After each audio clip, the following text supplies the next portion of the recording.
Hello, Charlotte Howard. Hi, Nina Bilby. Welcome to the Stonecarvers and Letterers Takeaway, Season 3. I love the fact you still can't get the name right after Never. Actually, the stone carving and lettering takeaway. Oh, it's been a while. I've forgotten how to say it. Actually, I've forgotten how to speak. It's been such a long time. It has been a while, hasn't it? Yeah. Why is that, Nina? Why has it been a while? Well, life and work has... Well, it's been extraordinary, hasn't it? Are you busy? Are you busy, Charlotte? Might have been one or two of the different things going on. We've just completed and installed. I say just, it was a month ago we put it in, wasn't it? And then we all had to take we basically all fell over. We've all had to take the whole of September to recover from the process. And we scattered to the four winds, didn't we? I went to France and Spain. You went to Skye and Shetland, sorry. It's been extraordinary. So we should just mention what the project is. Yeah, we should do that, really, shouldn't we? Well, it's we probably mentioned it before. It's LGBTQ plus memorials for a charity called Fighting for Pride. And it's been installed in the National Arboretum for Veterans in Stafford, hasn't it? Because there's several arboretums and people have asked me which one. Stafford, and it's for all of the LGBTQ plus people who were discriminated against during the gay ban that the military saw fit to do that ended 25 years ago this year. And it's come on the back of the Etherton report that 25 years ago stated that it was a discriminatory and illegal thing to do to exclude people for being gay in the military. And part of the healing process was that they had to have a memorial. And we, as a team, designed and built and fabricated and managed and installed a beautiful, I have to say, I'm very proud of it. So I tell everybody how beautiful it is, a memorial that went in a month ago. But it has taken every minute of every day for the last, I don't know how long. For some people like you, Charlotte, it's been over 10 months, is it? It's sort of like from November last year, something like that. Yeah, we put our submission together in November and then we were appointed in early January with an incredibly tight deadline of end of August. And we met our deadline. We've come in on time and we are incredibly proud of what we've achieved. The official opening or unveiling is on the 27th of October. And we'll be able to share images more freely once the unveiling has happened. There's a documentary, isn't there? There's basically a short BBC documentary that's been made about it. And we've had to agree to a slight blackout of images and information. Although most people know what it looks like now. If you look it up, you'll find an image. But they basically want to sort of launch it on the 27th, don't they? So that's why we've had to not do too much on it. So we're going up to Stafford. There are some important people going to be there. We're not really supposed to tell anybody who those people are. We don't know who they are. Well, we know a couple, don't we? But yeah, some of it is a little vague. And then it will be on the news on the day. So if you're interested in it, look out for BBC News on the 27th, October the 27th. It's a Monday. And yeah, you'll see our smiling, refreshed faces after a few weeks, beaming and proud of our efforts, our mammoth efforts. So it's been impossible, hasn't it, to put the podcast focus together on anything else, really. Yeah, and of course the podcast is a huge amount of effort of editing on your behalf, Charlotte, and scheduling, etc., and publishing. So because this is a labour of love, we've had to shelve it, put it on the back shelf. But now we're hitting. I always think, and I just talk about the editing, I always think of the editing as a bit like carving. Some people don't believe in editing, but I do edit the shit out. Nobody wants to listen to a lot of podcasts, and the ones I listen to regularly have been edited. The ones that are not edited and a sprawling conversation. Like some people might think this is a sprawling Yeah. conversation, and in some sense it is. But it does have a point to it. It does roll around to the point in spirals. But if you were to listen to the unedited version, I don't think we'd have many followers. Yeah. And I So was going to say, yeah. but for me, it's a bit like stone carving. It's taking the All chaff right. away. Taking the chaff. Yes. Well, that's it. But now we are both headlong into other projects, Yeah. but we are putting time away to do season 3. We've got some really brilliant people lined up, haven't we? We're going to hit it with a We bang. absolutely have. And hopefully keep you interested out there and get you back listening. So big apologies if you've been looking at your diaries and going, why isn't there any there? It's coming. But I wanted to say I did a talk a month ago, straight after the installation. I zoomed off to London and was involved in a panel discussion presentation at Two Temple House in London. And the audience, it turned out, were big podcast fans. So shout out to everybody who came to Two Temple Place. And I want a special shout out to Rosie Musgrave, who came Rosie. Hey Rosie, you came all the way from Bristol to come and listen to us, and I hope it was worth the trip. You had to head back to Bristol at like 9 o'clock at night from London, so that is no mean feat. So I'd met her online. Obviously, Charlotte, you'd met her in person, but I'd never met her in person. And what a delight! It was so. Rosie, you made my evening. It was just brilliant to finally meet you. You made me feel really comfortable in the event, so thanks for that. As did all the other audience members. So it was primarily a talk talking about Pygmalion, the magazine that Charlotte and I are both involved with Michael, the editor Michael Paraskos, who's also been on the podcast. And the second edition is now available on Amazon if you look up Pygmalion, Provocations in Carving.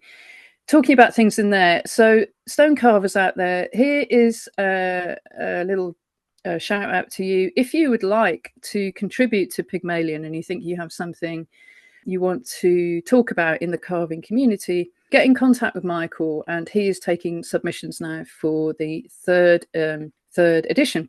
So if you've got something, you want to just chuck it out there to Michael. He doesn't edit. He does do some selections around topic, but give Michael an email. You'll find him online. Michael Paraskos at Imperial College. Actually, if you look him up on Imperial, you'll find him. And if you've got anything interesting you want to say, please send it in to him. It's got to be under about 2,000 words. 1,500 words is ideal. It sounds like a lot, but once you start chatting on the paper, it does, some images. So if you fancy it, please do that. So, Charlotte, here we are. Just a shout out to our November course that we've got coming up. Yeah. We've still got some spaces on there. And it's a 2-day intensive drapery course in clay that Nina's running Saturday and Sunday, 8th and 9th of November. Details are on our website, abraxasacademy.co.uk. If you're interested, have a look. Any questions, drop us a line. But so we had such brilliant feedback from the one we did earlier in the year. Yeah. We thought we'd run it again. So we still have a few places left if you are interested. Fabulous. Beginners, experience, intermediate, doesn't matter. Never done it before, done loads before. Come along. It's for you. So if you fancy it, it's lovely, it's fun, and you're going to go home with a couple of little drapery studies you can hang on your wall or use for bigger projects or not. But never do it again. Mostly you'll go home with a much deeper understanding of modelling. Well, I hope so. So. Anyway, this is just really a quick hello to let you know we're still here. We're alive, we're well, with we're season working. 3. We've had some exciting projects you can look out for again on the 27th of October. Everything will be on the news, we think. But finally, we just have a top tip to leave you with for letters. We've got 3, let's be fair. Three top tips. Well, can we start with the 2 that are connected? Yes. So, yeah, you start with the first bit. Okay, so I was under the impression as a letter carver using memorial quality stones that woodkirk was no longer available. I don't know how many other carvers were under that impression. And I thought I'd give them a ring and see what was going on.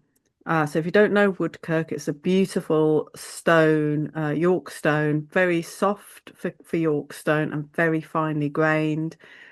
And basically, it's definitely still available. It's definitely still memorial quality. The issue, and probably where the confusion has arisen, is that previously when you ordered Woodkirk, you got an absolutely pristine piece of memorial quality stone, no marks or anything. They can't give you that pristine stone anymore.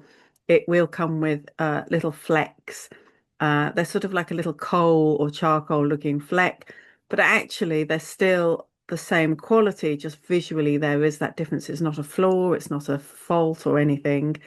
And, I have no issue with the markings, as long as they're consistent. You can talk to the quarry, you can talk to Adam at Calder Masonry, and he'll give you a clear idea of what you're getting. So Woodkirk is available. I was under the impression it wasn't.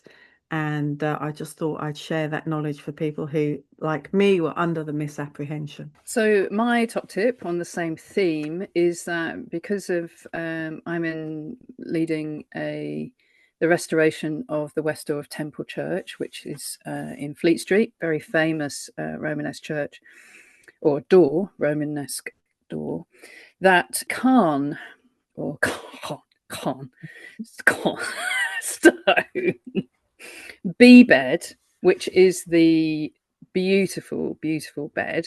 Not the A. The A bed's a little bit more like a digestive biscuit, but B bed wasn't available either. And basically, my colleague Gary and I went to France. We had a road trip. We went to France, went to the mine, and we looked at it, and we realised it really is available. And Gary and I, have imported many, many tons of it. It's housed at Canterbury Cathedral.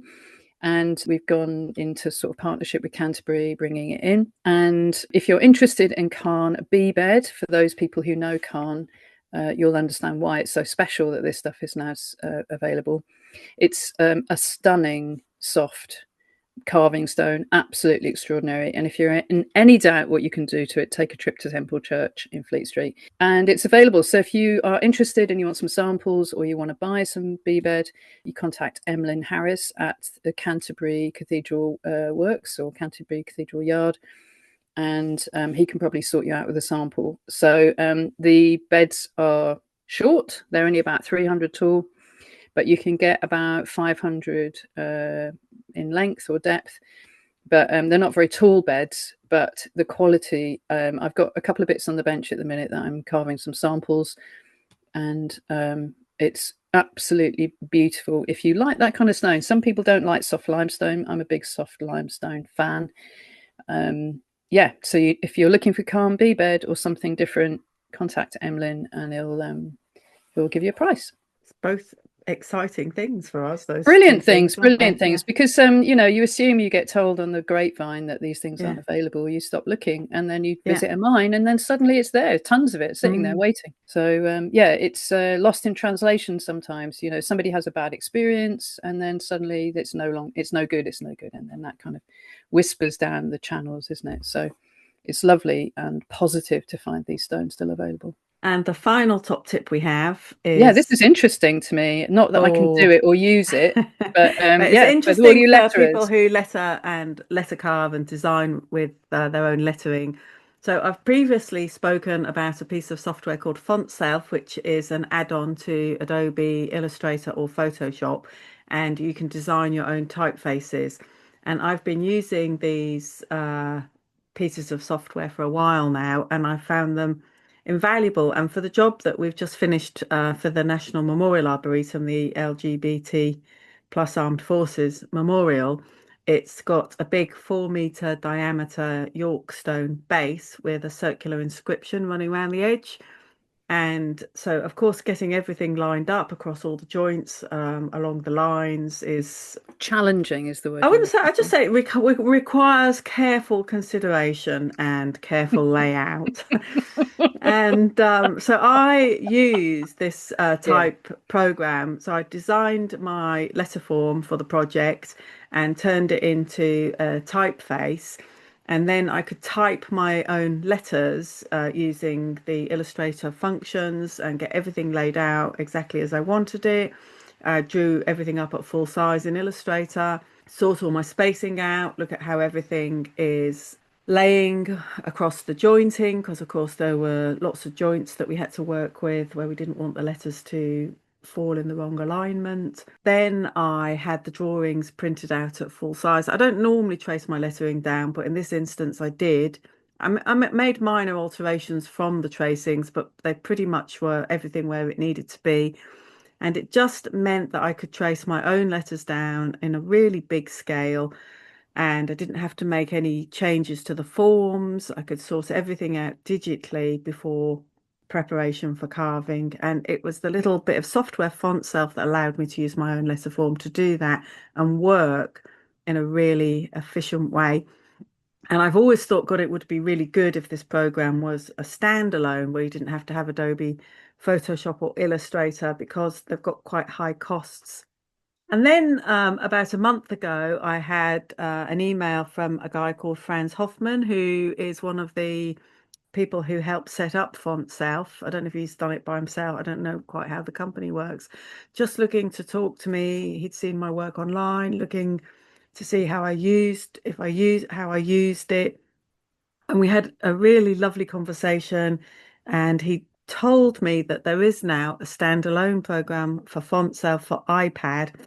I think I must be one of the few people out there who doesn't have an iPad, so I haven't tried the standalone.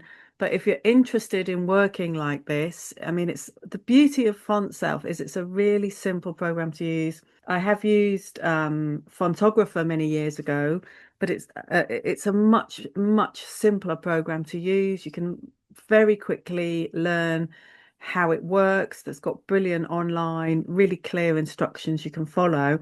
And the most amazing thing is, I've just looked it up and it's $20 to buy on the iStore. I It's mean, this brilliant, is isn't it? for people like me, or if you design your own letters for carving or, anything like any digitization, and you want your own forms and you don't want to learn some of the bigger, heavy, quite complex type programs, then Fontself is a game changer. So I really recommend. We'll put links in to all of these tips, the stones and Fontself. So I really recommend giving it a go for $20. It's just incredible Sounds value, amazing. Yeah, I'm and even it's tempted by it. been a game changer. So, to have all those full-size drawings of my forms, my spacing, and to just trace it down and everything lined up beautifully, it was a really nice thing. We always have those anxieties, don't we? Oh my God, is it going to fit? Is it going to Yeah, work? yeah, yeah, You're yeah. carving 12 individual pieces of stone. All the alignments have to work out, and you just keep your fingers crossed and hope for the Yeah, best. no, it's true. It's absolutely true. We're doing it at the minute where we've had 3D scans off a building, and I've got practical templates and molds from a on-site manual survey that took about 2 weeks. Actually going up there with plumb bobs and rulers, and then I had prints from the 3D scan, and then I had architect's drawings. And actually, when I put them all together in the workshop yesterday, the over 2 meter or 3 meter, one of the ones was like a 3 meter length. It was 5 mil discrepancy over the three things.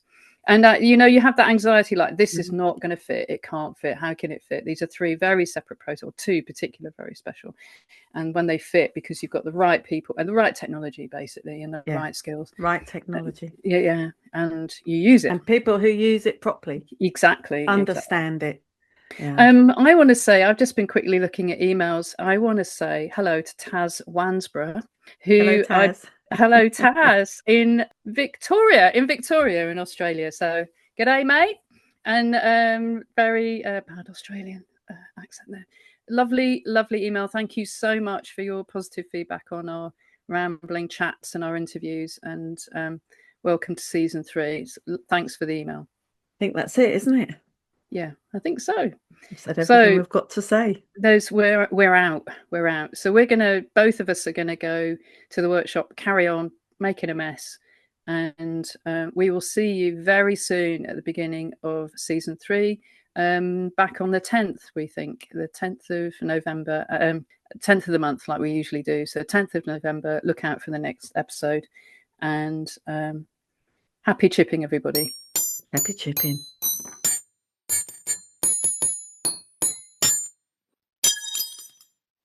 bugger.